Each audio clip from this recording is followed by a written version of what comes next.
दोस्तों ट्रेडिंग में सबसे ज़्यादा इंपॉर्टेंट चीज़ है रिस्क मैनेजमेंट। अगर आपने ट्रेडिंग में स्ट्रेटजी सीख ली, कुछ भी सीख लिया, जितना भी आपने स्ट्रेटजी सब सीख के सब कुछ कर लिया, अगर आपको रिस्क मैनेजमेंट के बारे में आपको बिल्कुल ही पता नहीं है तो आप आगे जाके लॉस ही करने वाले हैं, आपको प्रॉफिट नहीं होने वाला है। क्योंकि रिस्क मैनेजमेंट का मतलब ये है कि अगर आपके पास मान लीजिए 1 लाख रुपए का पूरा कैपिटल है, आपने अपने 1 लाख रुपए पे हाँ, आपको लोग वीडियोज़ में बताते होंगे आपके पास 1 लाख रुपए है तो आप 2% 5% रिस्क लो।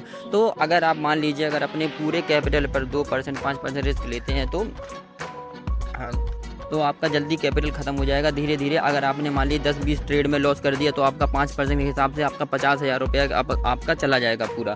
तो आपको क्या करना है, अपने पूरे कैपिटल का 10 से 20% ही यूज़ करना है एक ट्रेड में। तो आपका मान लीजिए आपने 10,000 रुपये यूज़ किया, 10% कैपिटल का यूज़ किया, तो आपको उसमें से लेस रिस्क लेना है, 2 से 3 से 5% का भी ले सकते हैं। तो आपका 10,000 में से खाली 500 रुपये का लॉस होगा। आपको अपने पूरे कैपिटल का 10 से 20% ही यूज़ करना है। मान लीजिए अगर आप 10% यूज़ करते हैं तो आपके पूरा कैपिटल 1 लाख है, 1 लाख का 10% होता है 10,000 रुपये। 10,000 रुपये अगर आप 5% भी रिस्क लेते हैं तो 500 रुपये के हिसाब से अगर आपने 10 ट्रेड भी किए तो आपका खाली 5,000 रुपये ही जाएगा।